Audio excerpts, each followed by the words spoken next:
Hi everybody, welcome back.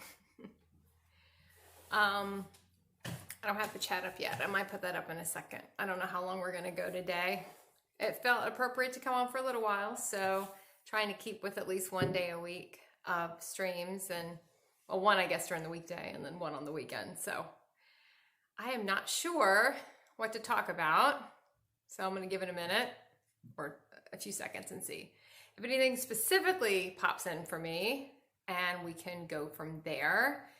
I will put the chat up in about 10 minutes and then we can see if anyone else has anything they want to jump off on. We do have another eclipse coming up on the 4th, I think, of December in the United States anyway. It's the 4th of December. It's gonna, obviously be different all around the world, but that's the day. Now, if you're expecting something to happen directly on that day, that's normally not how it works. That's just when it's a human linear marker for it.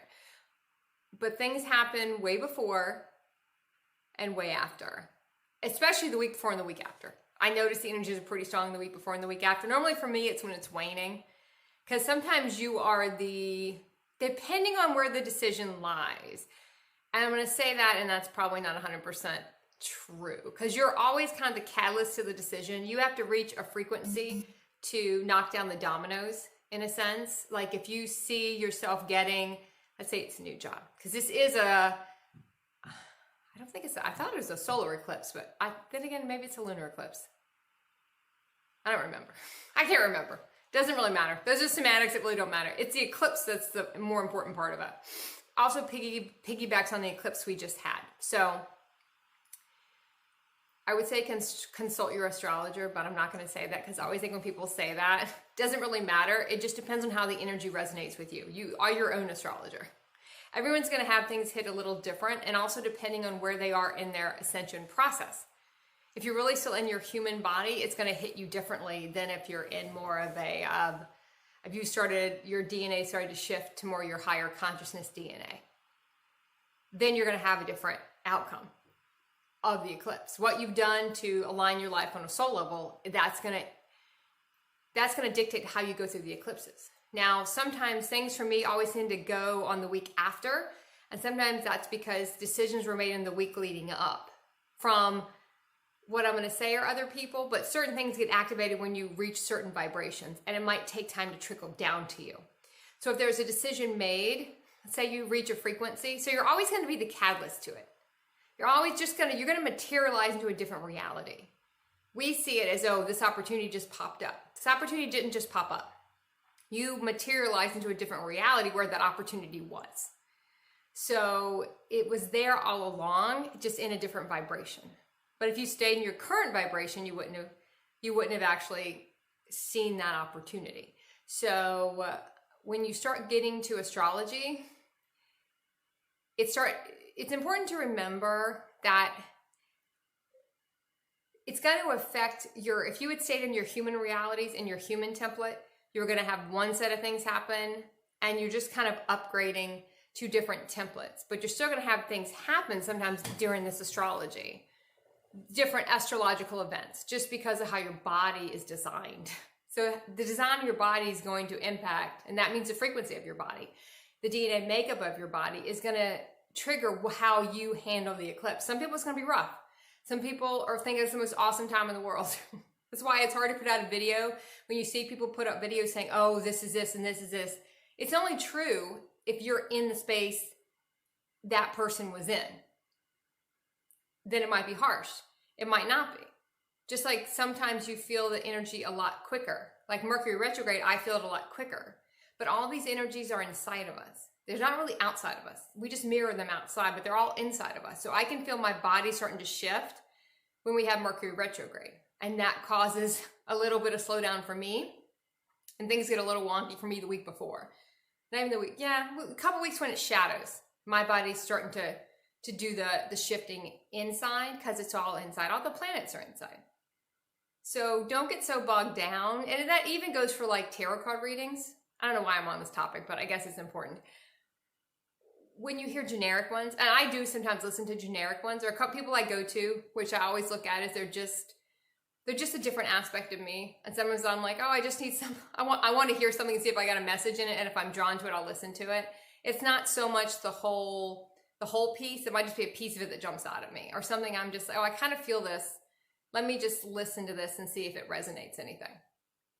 But the energies are going to play out differently for everybody.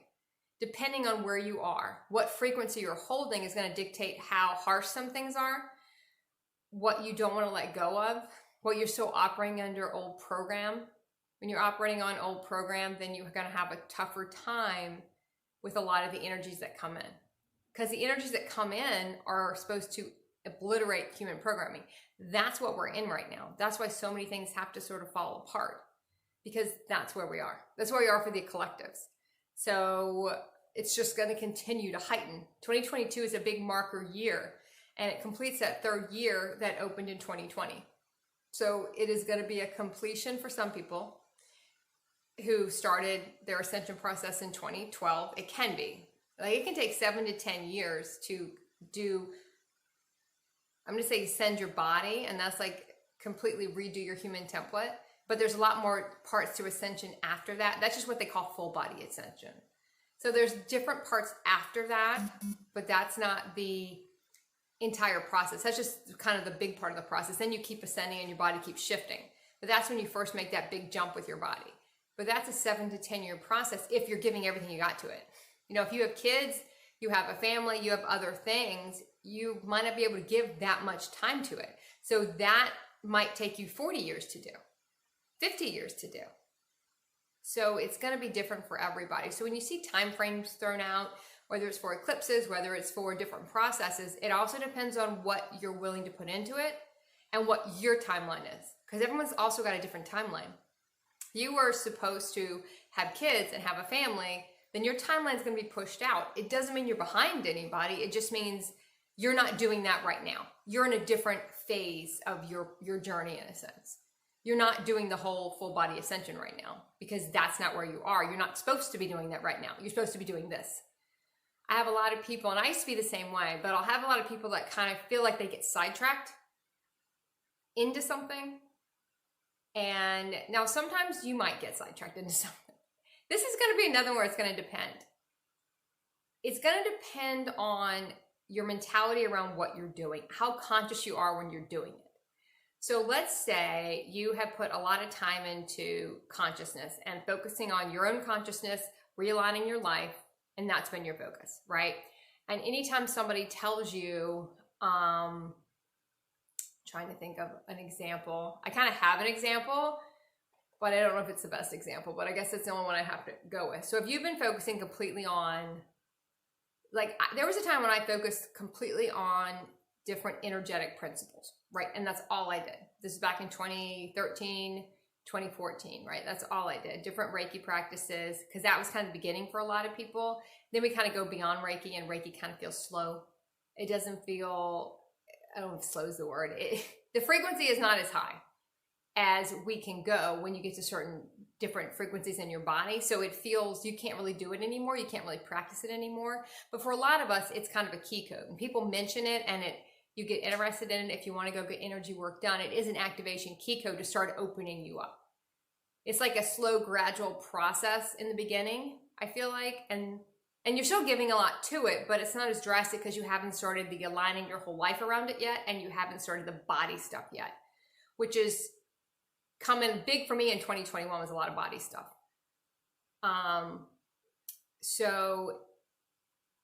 But up to like 2013, 2014, I'm still kind of playing in some 3D stuff, some human realities. I was getting into different relationships at the time. So it was definitely, I wasn't full blown into focusing just on ascension, but I was still focused on consciousness, just in a different part of it, right? So I thought when a person came in, even though I knew the person was coming in, kind of knew something was about to happen. And I was always on a cycle. I'd meet everyone around Christmas every year. It was kind of like, it's not the Grinch. What is that? Scrooge. Every year around this time, I would have someone who carried that twin flame energy for me come in. Was never the same person twice. Normally very similar energy, but never, they weren't the same person. But they'd always come in the same time. And I had one from 2012, 2013, 2014. So I had it 3 years in a row right about that time. So I knew when I was kind of due. I was due for another, something's about to happen because this has been my pattern. I was on some kind of roadmap with it in a sense. You can start to see how things map out for you. And this was something that was mapping out for me. I was like, okay, so every year at this time, someone comes in. And it was more of a romantic relationship. And in between, once that relationship was over, and normally these relationships did not last very long. A couple months, that was probably max. It would be like nothing really going on. I'd focus back on what I was doing, and then someone else would come in. And you look back and you understand that every process kind of pushed me farther into the energetics, into the expanding my consciousness, because nothing was really working on the human level, especially with relationships. So I kept going. It was kind of what my universe used to get me deeper in. Some people, your universe is going to use money to get you deeper in. You're going to be really attracted to the secret. You're going to be really attracted to anything that promises abundance or wealth to get you sucked in. It's going to be the carrot your universe is going to dangle for you. Because whatever it is you're trying to get to, and for me, I was really into that soulmate energy, not understanding at the time everyone's a soulmate. I didn't even know the twin flame term at the time. I look back and go, wow, that was... One of mine even lived in the Twin Cities, which I should have really seen that from the beginning, right? That was actually the first one that started coming in on this every year marker. It was kind of funny because I didn't at the time think how funny that was. Like, that's really funny. Very funny universe. It's very funny. My universe has a sense of humor with that. So I was like, that's funny. But I didn't get it at the time because I wasn't at a consciousness to get it. And you usually are not at a consciousness to get it till you go through it, because you clear a lot of stuff, a lot of emotion. And then you are able to hit a different frequency where the information is. So you can understand more the farther you go. So I was really into consciousness.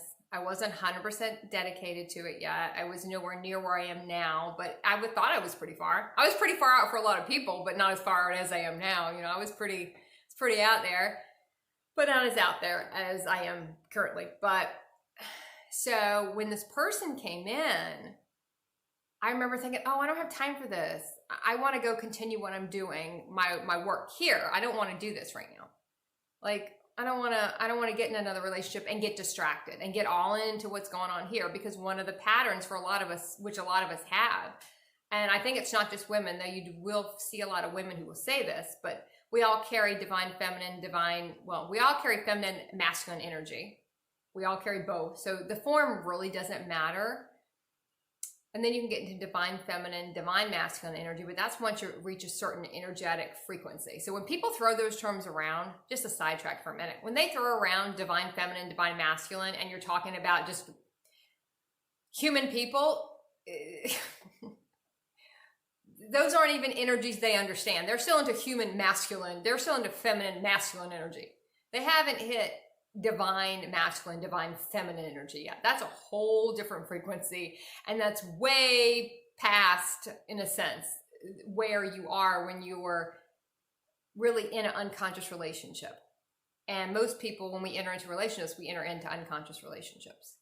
Neither one is conscious. Even if one is kind of semi-conscious, which I would like to say at the time I was semi-conscious. I thought I was conscious, not as conscious as I am at this point. I thought I was more conscious. But I couldn't see the whole thing. But there was another part of me that was like, I don't want to mess with this right now because I want to pursue this other stuff.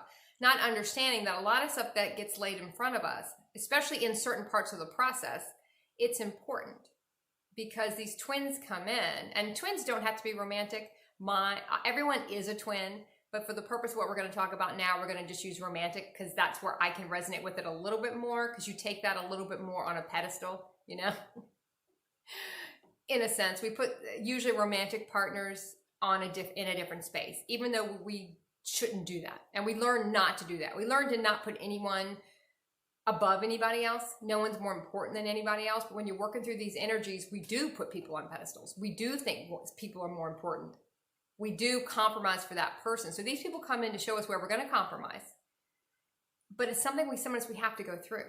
It's not in those spaces. Now, you will get to different times when you see some of this stuff come through and you go, I'm not messing with that because I don't like the energetics of it. And I will say that now, but we're also talking 7 years later for me. Whereas 7 years ago, I'd have been like, oh, okay, I don't want to do this, but I feel like I'm supposed to. And in a way, I am supposed to be there because there's stuff I need to clear with this relationship. And I can't get to this stuff on my own. And you are going to find along the way, you're going to be in certain situations, usually with relationships, that you can't clear on your own. And sometimes with money too. Your universe will use relationships and money because those are the things that kind of get to a lot of our fear, a lot of our compromise. So you can't clear this stuff on your own, so you need the situation to do it. Even if you're very good at clearing energetically, sometimes you still need that physical thing. Sometimes it's a test to see, are you going to compromise again? Are you going to go back to your old ways? Or are you going to really try to be conscious? I was trying to make a decision today and I was like, oh, hell, I don't know what to do. And then I was listening to something on TV and the commercial said, well, just be conscious. And I'm like, oh, thank you. That's my sign. I'm way too caught up in my head about this whole thing. It shouldn't be that hard. Usually the conscious decision is not the hard decision. It doesn't have a story around it. So when you're in certain parts of your process, certain people are going to come in. It could be a job. Oh, again, I don't want to get into that right now, but you'll say, wait, but there's something pointing me here because there's something that you need to work through. Now you might be able to look at the relationship and say, okay, what I might have stayed in for 4 years in this, I can see in 2-3 months, I can get what I need out of it in a sense, as far as the clearing I need out of this, and I can move forward. I can clean the contract out earlier. I can close it out earlier. I don't need to stay here. I see a lot of people that get into these, and I kind of did the same, where I think if the other person had not have left in my situation, because that was the contract in a sense, and I call it a contract here because I wasn't conscious of the contract. When you get into different levels of consciousness, they become more agreements because you understand what you agreed to. And you can also shift the agreement. But when you're still kind of semi-conscious, which I was back in those years, you don't fully understand. You understand that they left because that was to set off the next part of your process. And the rest of it now you could do with that person gone. And them being there is now going to hamper you. And I knew it was coming, even though I was still, what I would have thought was really conscious at the time. And to many people I was, but not to where I am at this moment. I was dreaming the relationship was going to end, and I just didn't want to believe it. I dreamed it for like a month. And I remember thinking every time I wake up, I'm like, oh, that's bullshit. That's fine. Everything's fine here. Because everything physically looked fine. Everything in the outer world looked fine. But internally, I was getting prepared for this is going to go off the rails, and it's going to go off the rails fast. And it did. There are a lot of different dynamics of why it had to happen that way. So don't 100% discount a situation because your human doesn't want to be in it. Your human feels like, oh, that's a waste of my time. You're just going to work on something else. Sometimes you're going to work on something else. You've been doing this work and you've kind of mastered this, whatever it is you were doing. If you were working on energetics, whatever it is you were really focused on as far as consciousness goes. And it kind of works really in any part of your life. It's just, you're going to just take it at a different level of consciousness and extrapolate it to something else. You'll be really doing well at something and something else gets introduced. One, because you can handle more. And two, because you're going to put that aside for a while and work on this. And if you have a resistance to it, then you really got to look at why you don't want to do it. And if you go into it too willingly, you probably want to look at that too. Sometimes we have to look at both sides. And the more conscious we get, we can look at that. Even if, let's say you get to a different part in your consciousness where, say, I don't want to go through any more relationships of that in that manner, no more romantic relationships. I don't want to go through any of those things again. I don't feel like that's necessary for my process. If you have a fear around it, you have to look at the fear you have around it. Because you're going to be shown to bust through the fear. It doesn't mean you have to keep the relationship or even enter into the relationship. But if you have anything going on around it, you have to look at that. And the same is going to go as if you're staying in a relationship that you knew at the time it was time for that. Like one of my clients, she kind of jumped into it, but it was her time to do a part of the process where she needed this thing. This person was set up to do a lot of things. Then it gets to a point where the relationship's no longer aligned, but it was aligned for that part of the process because there's stuff she had to work through. Just like mine was aligned for certain parts of the process. But as soon as it was not aligned anymore, it leaves fast. But if you're holding on to it, then it gets to be a rougher ride. And then we can start delaying our ascension, more of our ascension process. Because I had already had my awakening process. This was kind of like going to start the ascension process, or maybe that's not even the question. My first twin experience was more, okay, awakening process. And that was back in 2012, 2013. But by the time I got to 2014, I was starting the beginning phases of my ascension process, but I would not be all in, kind of like a balls to the wall. I don't know why that's coming to mind, but it is.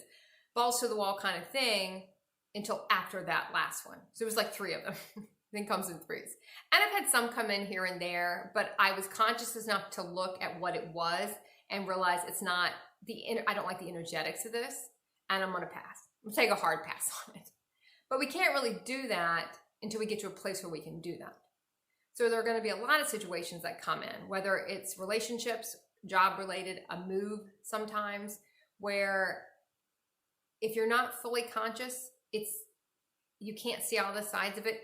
It might be something you need to go through. Only you're going to be able to know that. If you feel a strong pull to doing it, everything seems to be aligning for it to happen, then it might be it's always worth looking. When something shows up and you don't really know why it's there, it's always worth looking at. Okay, let me look at this. I don't know what's going on here. I don't really know why this is here, but I'm kind of curious, so I want to go look at this. Let's see what's going on here. But when you get to the level of consciousness where you can look at it and really look at it and see that the energetics are not right, in a sense, one's giving more than the other, it doesn't really make a lot of sense. Maybe you're supposed to be there in a different capacity. You have a different role to play. We kind of want to go back into our human roles. Because if we're dealing with people in their human consciousness, they're expecting a human role. And even if we go, boyfriend, girlfriend, that's more of a human role. That's not higher consciousness roles we play out. So when you're dealing with people who are at a different space, or a different consciousness level, you have to look at, okay, what's my role here? I can't play in a human role, so what role do I play in? What do I have going on? It's always going to show you what you have going on. If you have a fear around it, you have to look at it. I don't care what consciousness level you're at. If it's a fear going on with whatever it is, sometimes it's like, okay, even if you get a whiff of something about to happen, you immediately say, no. Then you have to look at it. You have to kind of bust through that. And once you kind of have done that enough, you can then look at the whole thing and say, do I want to be part of it? But until you get to a consciousness level where you can see the whole thing, it's hard to be able to, we kind of take what the universe gives us for a while. We might say, oh no, I don't know if I really want that. We take what we're given, right? We take what our universe gives us because it's just us giving us different things, different choices. It's like a big video game. You can go here, you can go here, we can up level to the next level, but to do that, you have to earn points to do that. You have to increase your frequency in a sense to get up to the next level, and then you're going to get different choices. You're going to make the same choice again. Sometimes they wrap the package up different, but it's the same energy. And you get tested repeatedly to see, are you going to pick what's highest aligned? Or are you going to go back and play in the old stuff? There's a time when we're playing in the old stuff as we're working out programming. It's a different part of the process. That's why it's hard to judge. I don't like the word judge. It's hard to give out. When you see anyone trying to give out information and they kind of blanket it like this is how it is, that's not how it is. It's how it is in a certain level of consciousness. It's not how it is for everybody. Just like the videos where they say it's the most important thing you're ever going to hear. No, it's not. If you're in a certain space in that moment, it might, that's important in this moment. It's not going to mean shit in 2 weeks. But in that moment, it was important. But maybe it's not because you're in a different space. So we also have to look at who we're getting information from. Understanding it's all different aspects of us talking back to us. It's all like we have all these, everyone's a twin in a sense, and they're all talking back to us. They're all giving us information. I used to say, you have a message for me, right? That's what I used to say in my head. And this would be when I would see, it's almost like you're in a video game and you can start playing this game, and it's kind of a fun game to play that you keep running into someone. It's kind of or just someone catches your eye for no apparent reason. Strike up a very casual conversation, or it's kind of in passing, but you know in a sense they've got something to say, or you keep seeing them, right? Repeatedly you see them, but there's nothing that feels like you're going to build a reality with the person. It's a different feeling. You just keep seeing them. You're like, oh, that person has a message for me. Like, they're supposed to tell me something. It's kind of like, what did they call them? Like, I can't remember. What is that video movie? Jumanji. What is it? Or it's also Free Guy too. What are the characters that just kind of give you information, but they don't really play in the story? It's kind of the same thing. You know they have a message for you, and it doesn't matter how in that moment. I think I can give an example from me. Like, I think it was last year, I was at a restaurant, and the week before I'd met like 3 people, and we were just sitting at a table because at that point most people weren't sharing tables, but because I don't really live in realities where I really live in any illness, I don't really believe in the illness thing. It's a different thing. You see it as upgrading. You're upgrading, clearing your body when you get to certain levels of consciousness. So I don't have any of the COVID, all that stuff. It's not the realities I live in. So I'm happy to share a table with anybody. At the time, that was kind of odd. People would share tables because, everyone was kind of not doing that. So I met these 3 people, and I was like, oh, they were nice, just casual conversation, left. And the next week I went back and I saw 2 of the 3 again with another person, an older person. And I just preference that he was older because it didn't seem to jive with what he was about to tell me. But I sat down and he started talking about, I don't know what, we were talking about 30 minutes, but I had there was a reason I was there. And it was also the reason the week before that had happened. Because normally when I'm anywhere, I'll say, okay, wherever I'm here, can we just speed it up? Because whoever I'm supposed to talk to, can we speed it up? And usually as soon as I say that, people start coming over. It's almost like you're sending out the call. Some people call it like a clarion call. You're just sending out the call to whatever I'm here for, whoever I'm here for, come on, let's get the show on the road. People will show up. You can try that test too. It's pretty fun to do it, and just to see who walks over, who shows up, who says something out of nowhere, and you're like, oh, okay, that's why I'm here. Okay, thanks, I can go home now. That's why I was here. So I went to sit down with these people, and I had done that the week before. Like I'd been sitting there for 30 minutes. I'm like, God, wherever I am here, can you just come on over? Let's get going. And then these people came over almost maybe like 5 minutes later. It's kind of funny how quick it is. I also think that has to do with your frequency too. I think, and the less stuff you have around something. You have a lot of emotion around something and you say, okay, let's bring this, I want to see this. It can take longer because you got to work through the emotion. If you don't really have an emotion, you're pretty detached about it, you'll be surprised how quickly it just comes right in. So that's kind of how that happened the week before. Saw him again, and this man was just talking about Twitch constantly. Like, oh, I listen to Twitch. A lot of people stream on Twitch. You should do that. And he just kept going and going. And I'm like, oh, and he would do it. And I would zone out for a few minutes. And I kind of tuned back in. He's still talking about the same thing. I'm like, why do I feel like this is a message? Like, you have a message for me, don't you? And then I started streaming on Twitch because I felt like, okay, I need to do that. That was the message I got. Never saw the man again. I wasn't supposed to see the man again. There's no point in seeing the man again. The point was to have that conversation, to have that message delivered. That's why we never can, every character, whether they have a main role or not, plays a certain part in our stories. They're all placed there very specifically. There's no red herrings in any of this. So if you start looking at it like a video game and start playing the game, you'll start to see the clues you leave yourself. You've left yourself all these clues. We just don't see them as clues. We see them as obstacles. We see them as, oh, I don't want to listen. I don't want to be here. They're clues. They're clues. It's a tip of the hat. It's the invisible hand behind the curtain. It's just your hand saying, okay, go that way now. Go that way now. But we don't want to listen to that. Especially when we're in our human realities, we don't really want to listen to that. So, all right, I'm going to turn the chat on really quick and see if I have anything. And I think that actually was a pretty good talk today, even though it kind of went in a direction I didn't think it was going to go in. Okay, I think I'm good. Okay, I'm good. So don't ever discount. I don't even want to use the word mindful because mindful is used like a zillion times. So be vigilant on what's around you, and not in a fearful way, in a playful way. What is around you? Does that person have a message for me? Why do I keep seeing that same person? I've never seen that person. I've seen that person 5 times in the last 3 weeks or in the last week. And as soon as you get the message, they say whatever they're supposed to say, no matter how huge it is. It's the most important thing you've ever heard. Or how at the time it might not be like a big thing, but it was just what you needed to hear in that moment, just the direction you needed, and then you never see them again. They're completely gone. Because they serve the purpose. And that goes from the most minor characters in our game and the biggest characters. And it kind of loops back to what I said earlier. It still should be the same detachment in a sense, but when we're in our human, we don't have that detachment to the bigger people. We see it as different. Their role was more important.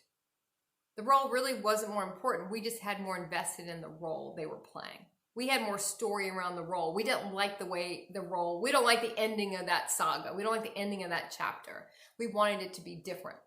I just don't know what that is. Okay, I have a comment. Let me read that.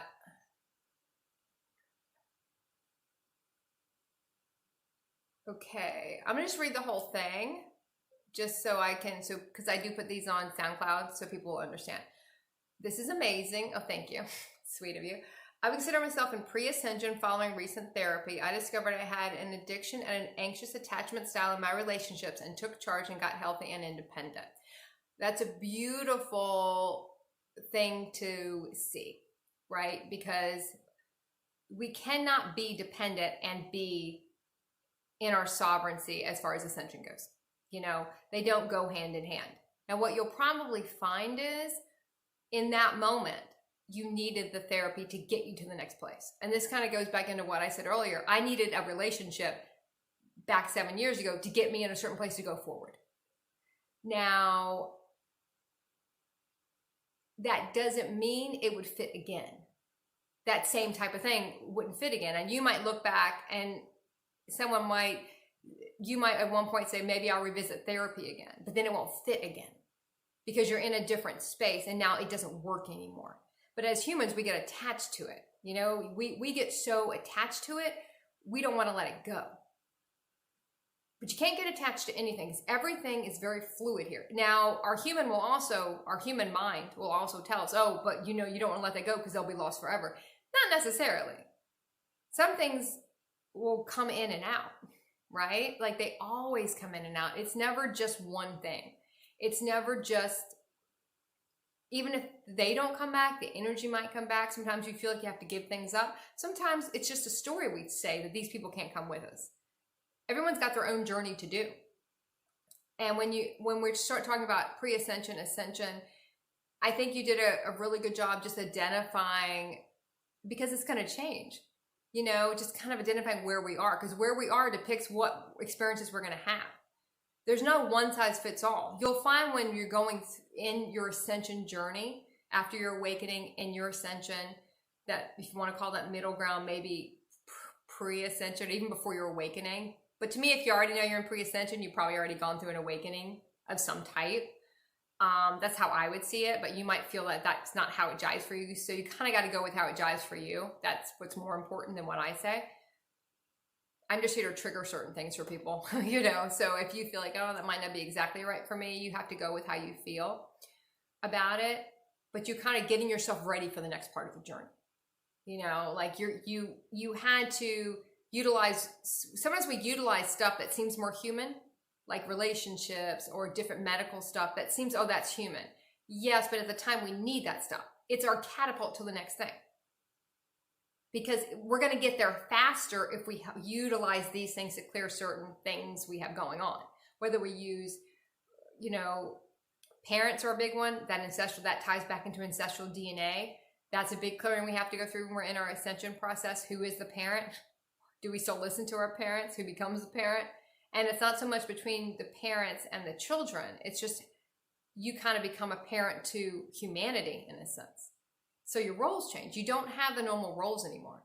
You're always going to have shifting roles, and you get to a certain space where you can see where your roles are. You'll understand where your roles are. You're going to totally get it. And just one day you'll understand. You'll be like, oh, that was my role. Was I shitty there? Yeah, I was shitty back whenever I had to play that role out, but that was the role I had to play. Because a lot of times we get so bogged down on what we did as humans. You know, I did this as a human, and that I was not. We were all basically nice people. We just didn't. Well, what we would categorize as being a nice person, you know, but we just weren't conscious. So you can't really judge decisions you make when you're not conscious. It's not really, you're not being fair to yourself. You did the best you could in the consciousness level you were at. That's it. That's the end of the story. Close that chapter out and move on, because you're not in that anymore. Now you're in a different phase. It's just when we get into a different phase, we have to be vigilant about not falling back into old phases because we're used to that phase. And normally once you master one phase, you're going to find that now that you have a lot of information and you've gotten that realization of what that other phase was for you, that your phases are about to change. And that's now you understand why you had to go through it. Now you're ready for the next phase. So it's pretty exciting when you get the realization of what all that was for. And at the time you might have been trudging through it and frustrated with it, but then you understand, oh, now I know why it was there. Because your frequency shifted enough to get the realization. You hit the frequency where the information was. And now you go on to your next phase. So that's beautiful. Thank you for that. Okay, so if I don't have any other specific questions or comments, I think I'm going to sign off for today. So just be open right now for whatever comes in, whether you've already felt some of that eclipse energy or you might be on the back end of it next week. It's never around the day. And some people will feel the energy, you know, usually the energetics can come in weeks before. People who are really into reading the 2022 template, energetic template, will say it came in 2 months ago. It's already been laid out, you know, for the year of what humanity is going to be trucking through. So it's kind of funny how people think, oh, it just starts on that day. But energetically, this stuff has already been laid out years before, in a sense. Like I said earlier, 2022 is a big year. And it's going to start close out a chapter that started in 2020. And we all know how 2020 went. So 2021, people who weren't hit so hard in 2020 got hit in 2021. And the people, you're going to start to see more people who started taking more of their power back, were voicing more concerns. It's still clearing programming when you kind of go through it, in a sense, and stand up for yourself. You're still clearing programming. It's a conscious act to speak up for yourself if you've never spoken up before, but you're still coming from an unconscious program doing it. If that makes sense. Like, it's still a conscious choice, but from an unconscious place. So we've seen a lot of that over the past couple of years. But that's where humanity is. And that's where how we're moving to. So, okay, I think that's it. I think I got a little long-winded at the end, but okay. Thank you. See you later.